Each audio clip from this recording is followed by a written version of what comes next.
ಮಜ್ಜಿ ಮಸಾಲ ಎಂತ ಅಡಿಗೆಯ ರುಚಿಯಾಗೋ ರಹಸ್ಯವು 20 ರೂಪಾಯಿ. ವಿದ್ಯಾರ್ಥಿಗಳ ಮೇಲೆ ಹಲ್ಲೆಯಲ್ಲ, ದೇಶದ ಭವಿಷ್ಯದ ಮೇಲೆ ಹಲ್ಲೆ. ಕೇಂದ್ರ ಸರ್ಕಾರದ ವಿರುದ್ಧ ಯುಟಿ ಖಾದರ್ ಕಿಡಿಕಾರಿರುವುದು.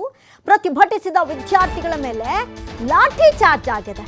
ರಾಹುಲ್ ಗಾಂಧಿ, ಪ್ರಿಯಾಂಕಾ ಗಾಂಧಿ ಬಂಧಿಸಿದ್ದನ್ನ ಖಂಡಿಸ್ತೀವಿ. ನೈತಿಕ ಹೊಣೆ ಹೊತ್ತು ಕೇಂದ್ರ ಶಿಕ್ಷಣ ಸಚಿವ ಧರ್ಮೇಂದ್ರ ಪ್ರಧಾನ್ ರಾಜೀನಾಮೆ ನೀಡಬೇಕು. ರಾಹುಲ್ ಗಾಂಧಿ, ಪ್ರಿಯಾಂಕಾ ಗಾಂಧಿ ಬಂಧಿಸಿದ್ದನ್ನ ನಾವು ಖಂಡಿಸ್ತೇವೆ. ಪ್ರತಿಭಟನೆ ವೇಳೆ ವಿದ್ಯಾರ್ಥಿಗಳ ಮೇಲೆ ಹಲ್ಲೆ ನಡೆದಂತಹ ವಿಚಾರಕ್ಕೆ ಸಂಬಂಧಪಟ್ಟಂತೆ ಮಂಗಳೂರಿನಲ್ಲಿ ಆರೋಗ್ಯ ಸಚಿವ ಯುಟಿ ಖಾದರ್ ಕೊಟ್ಟಿರುವಂತಹ ಹೇಳಿಕೆ ಇದು. ನೆನೆ ದೊಡ್ಡ ಮಟ್ಟದ ಹೈಡ್ರಾಮಾ ಆಯಿತು, ಮೊನ್ನೆಯೂ ದೊಡ್ಡ ಮಟ್ಟದ ಹೈಡ್ರಾಮಾ ಆಯಿತು. ಇಷ್ಟೆಲ್ಲ ನಡೀತಾ ಇದ್ರು ಕೂಡ ಆ ಒಂದು ಸಚಿವ ಸ್ಥಾನಗಿರಿಯಲ್ಲೇ ಕುಳಿತುಕೊಳ್ಬೇಕು ಅನ್ನುವಂಥ ಹಠ ಯಾಕೆ? ಪ್ರಿಯಾಂಕಾ ಗಾಂಧಿ, ರಾಹುಲ್ ಗಾಂಧಿಯನ್ನ ನಿನ್ನೆ ಬಂಧಿಸಿದ್ದನ್ನು ನಾವು ಖಂಡಿಸ್ತೀವಿ. ಜೊತೆಗೆ ಮುಂದಿನ ಭವಿಷ್ಯ ಶಕ್ತಿ ಸಮೂಹವಾದಂಥ ವಿದ್ಯಾರ್ಥಿಗಳ ಮೇಲೆ ಹಲ್ಲೆ ನಡೆಸಿದ್ದನ್ನ ಖಂಡಿಸ್ತೇವೆ ಅಂತ ಹೇಳಿ ಮಂಗಳೂರಿನಲ್ಲಿ ಮಾತನಾಡಿದ್ದಾರೆ ಯುಟಿ ಖಾದರ್.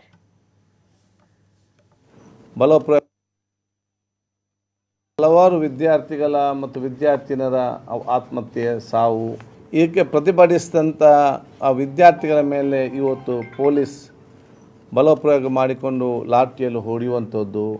ಇದರ ಜೊತೆಯಲ್ಲಿ ಬಹುಶಃ ಪೊಲೀಸರ ಜೊತೆಯಲ್ಲಿ ಕೆಲವು ಮಟ್ಟ ಸ್ಥಳೀಯರು ಕೂಡ ಇವತ್ತು ಸೇರಿ ಇವತ್ತು ಹೊಡೆಯುವಂತಹ ಒಂದು ದೃಶ್ಯಗಳು. ಇದನ್ನು ಪ್ರತಿಭಟಿಸಲಿಕ್ಕೆ ಹೋದಂತಹ ಹಾಗೂ ವಿದ್ಯಾರ್ಥಿಗಳ ಪರವಾಗಿ ಧ್ವನಿಯಾಗಿ ನಿಂತಹ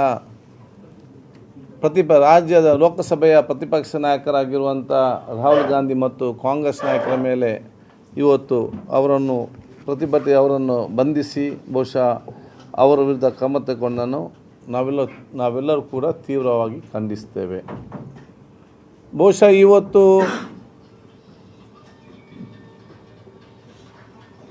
ಈ ದೇಶದಲ್ಲಿ ಲಕ್ಷಾಂತರ ಇವತ್ತು ವಿದ್ಯಾರ್ಥಿಗಳಿಗೆ ಮತ್ತು ಅವರ ಹೆತ್ತವರ ಆ ನೋವಿಗೆ ಇವತ್ತು ಧ್ವನಿಯಾಗಿ ನಿಂತಹ ಮತ್ತು ಪ್ರತಿಭಟಿಸುವಂಥ ವಿರುದ್ಧ ಈ ರೀತಿಯ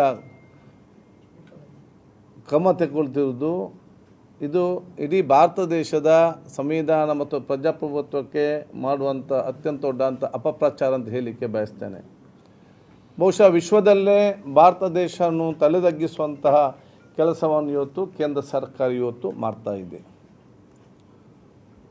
ವಿದ್ಯಾರ್ಥಿಗಳ ಬೇಡಿಕೆ ಅದು ಏನಿತ್ತು, ಅಥವಾ ರಾಹುಲ್ ಗಾಂಧಿ ಅವರು ವಿದ್ಯಾರ್ಥಿಗಳ ಪರವಾಗಿ ನಿಂತು ಆ ಹೋರಾಟದ ಬೇಡಿಕೆ ಏನಿತ್ತು?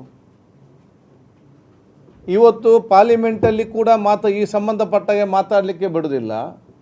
ಪಾರ್ಲಿಮೆಂಟಲ್ಲಿ ಕೂಡ ಮಾತಾಡಲಿಕ್ಕೆ ಹೋದರೆ ಬಹುಶಃ ಇವತ್ತು ಅದನ್ನು ಮುಂದಕ್ಕಾಗಿ ಸಮಯ ವ್ಯರ್ಥ ಮಾಡಿ ಅಂತ ತಾವು ಅರ್ಥ ಮಾಡ್ತಾರಂತ ಹೇಳ್ತಾರೆ.